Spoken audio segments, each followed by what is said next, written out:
Sorry about that. Went and checked back at my last video, and there was no audio. So yeah, nothing fun to see there. But as we could see on the right, we could see that we created the Portland Blazers. But we'll get into that once you can actually hear my voice and what is actually happening instead of just my mouse kind of moving around.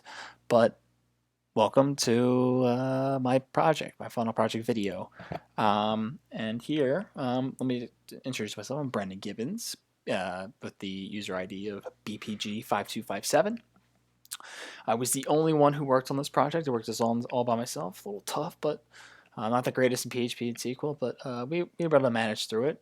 Besides the video not having audio and having to send out an urgent email, but beyond that, let's go into the crowfoot diagram. So in this diagram, we will I'm going to describe to you what each table is. This is the city/state table, and here we have an ID for each city and state. This is only because each, as you can see in the table on the right, you can have a team that's both from New York and New York. So we need to cover the case of the instance of two New Yorks or two states or two cities. So that's why we create the city-state table, and then we create the team table. The team is where you have your team ID, which is your abbreviation to whatever team you're called. So for Nashville, it's NSH. For New Jersey Devils, it's NJD. And then you have your name, which is like the Kings, the Panthers, the Sharks, like that animal or some weird name, and then the city state, which is to connect the tables. And with each team, you have a roster. So roster is just a way for the table is made to map to other tables. So the roster ID is the unique number to each team, and so each roster has a coach.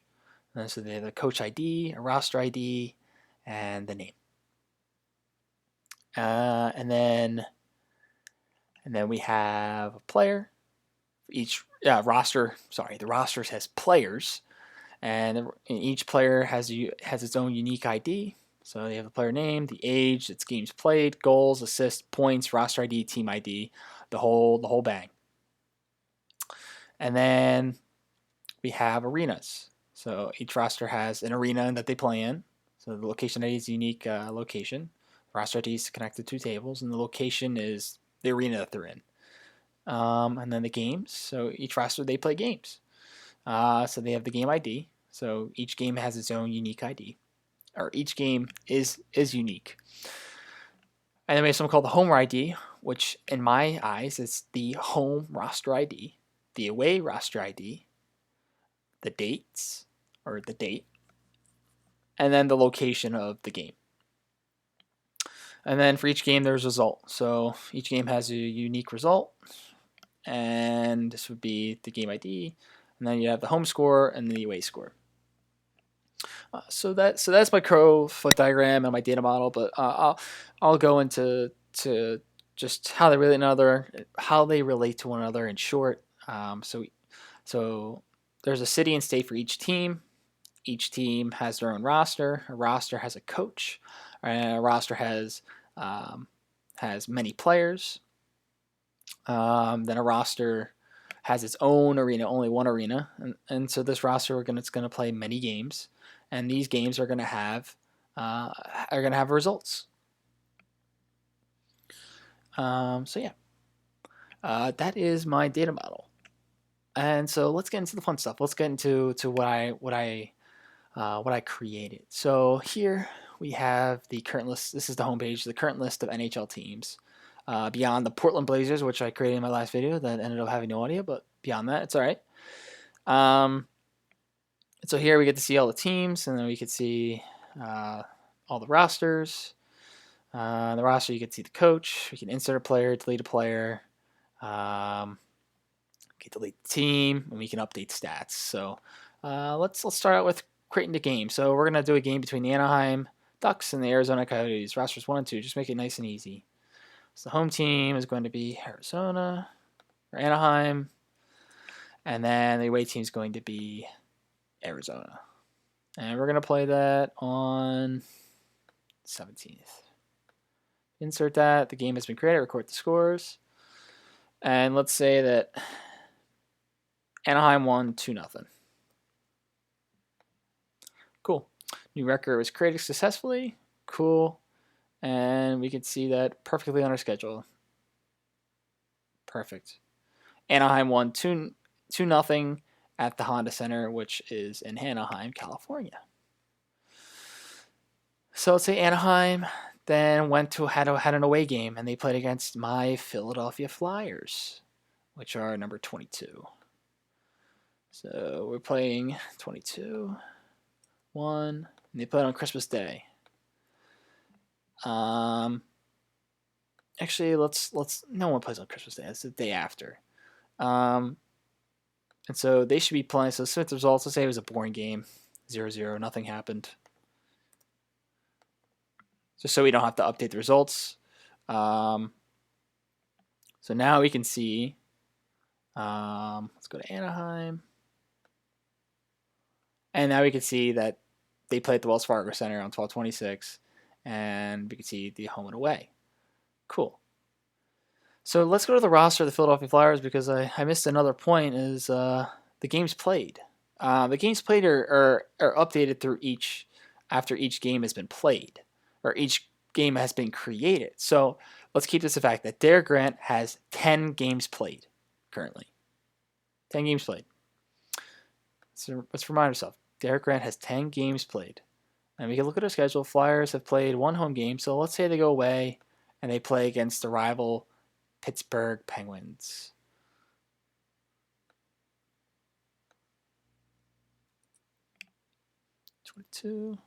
No, 23 is Pittsburgh.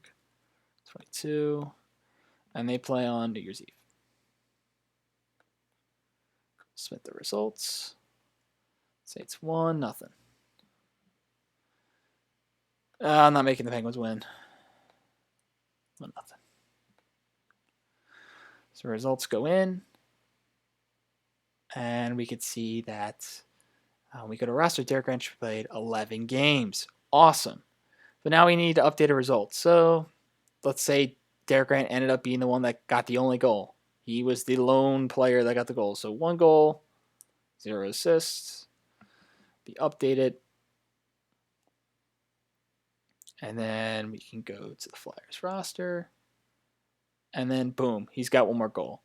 And if you think that I didn't know exactly the date on that one, and it may not have worked, well, we can try and see it on Anaheim because we forgot to update the roster there.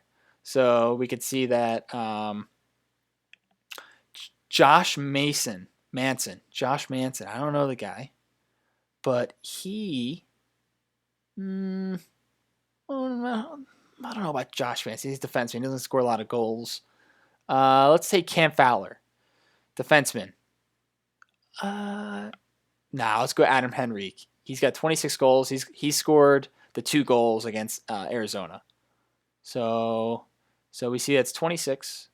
Sorry for being a little picky there, but I want to be more realistic. But so we see that he has 26 goals, and let's say he's got 2 goals, 0 assists. All of his goals were unassisted. And then we go to roster for Anaheim.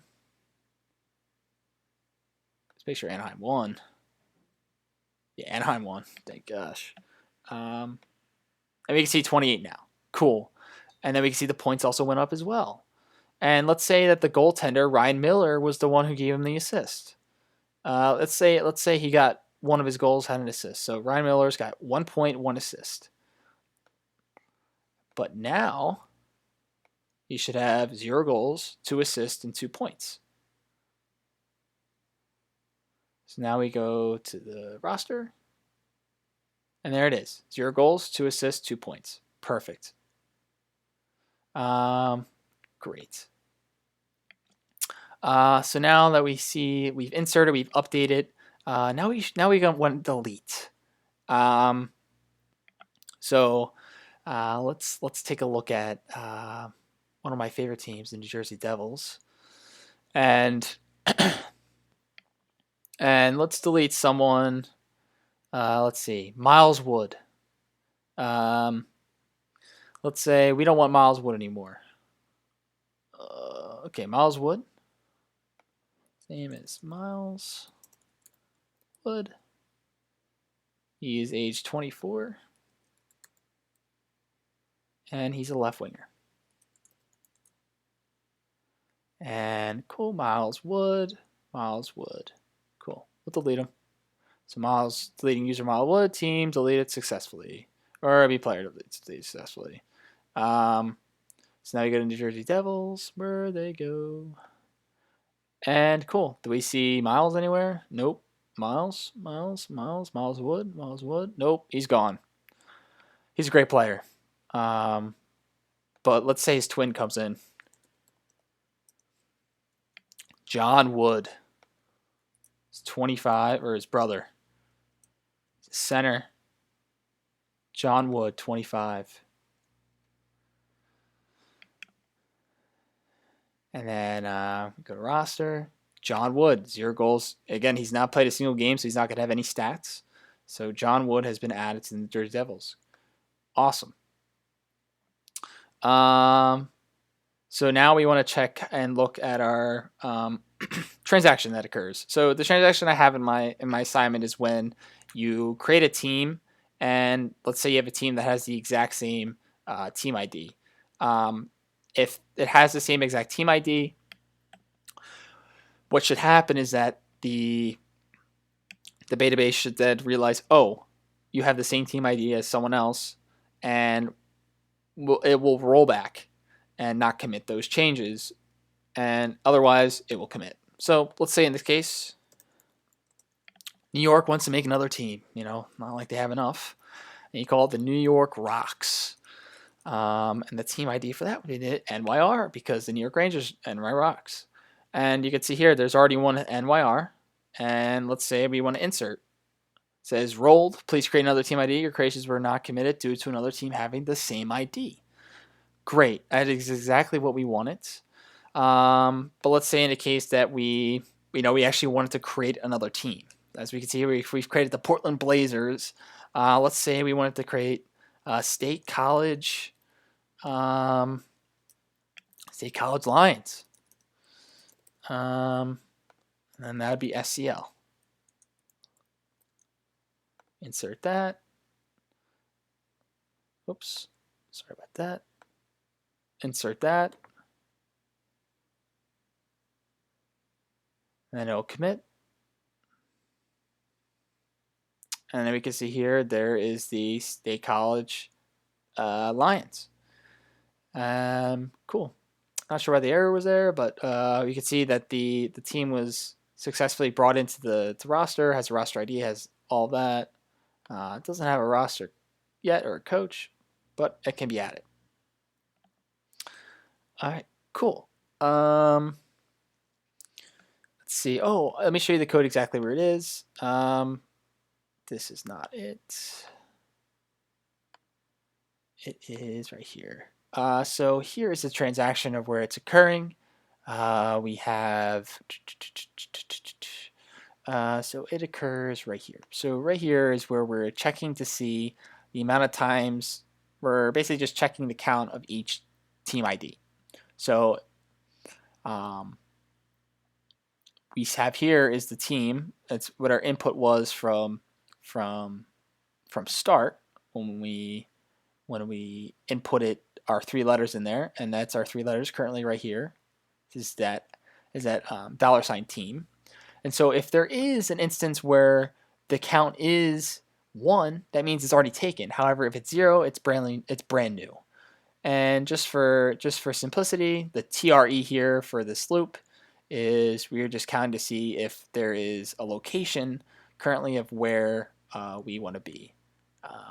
If there's currently a location already made, or if there's already a city state that we want to add and they're already there, cool. But if not, then we'll just we'll go to the next thing. So we enter here and we begin our transaction. So we want to insert teams. That's when we want to insert our new value. However, if it is 1, we then roll. We roll back. And if it's not 1, we then commit, and we commit our changes into creating our new team. Else, then we begin our transaction. If num equals 1, we roll back. If not, we insert, do all that fun stuff. So yeah, there is the transaction. Well, fun stuff meaning inserting into each table and creating new data. But yeah, that is our transaction. And then also here is our the 5 join table. So the reason behind the schedule builder, or the view of the schedule, is all in the eyes of the schedule. So there is multiple joins that are occurring in all these select statements, but we are joining all these tables together to build our schedule in a great way, so we can not just see the roster ID where it's 1 and just numbers, but we can actually see the initials of the team to be able to understand like what team. So instead of seeing 1, I'll be like, oh, I don't know what it is, or 22, I'm like, I don't know what it is. I can see PHI, oh, that's Philadelphia. ARI, that's Arizona. And I can easily tell that right away. And instead of the location ID, I see the actual location. And so using all that stuff is helpful, and having all those tables joined together is helpful for me to create, or helpful for not just me but the users to be able to see all the information and their schedule on their table.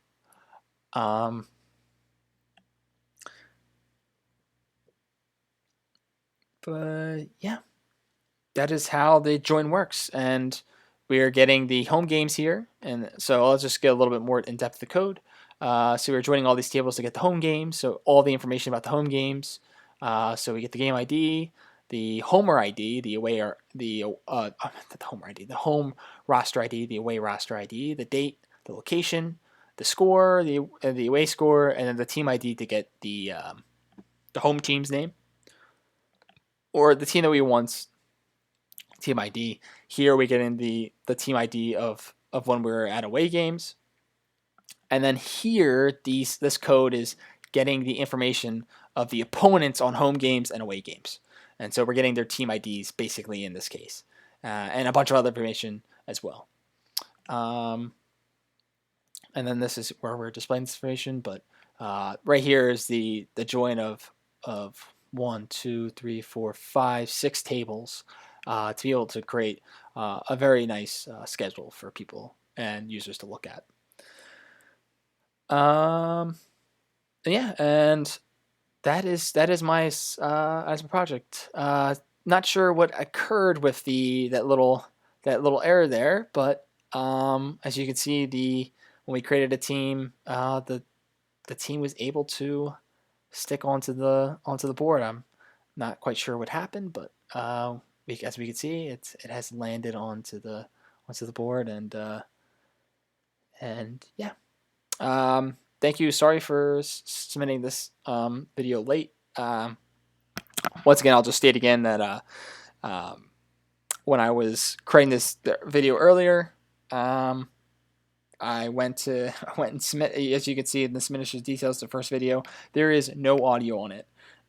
So I just created this other video for you to see the actual audio attached to it. So I appreciate it. Thank you, and happy holidays. I am signing off.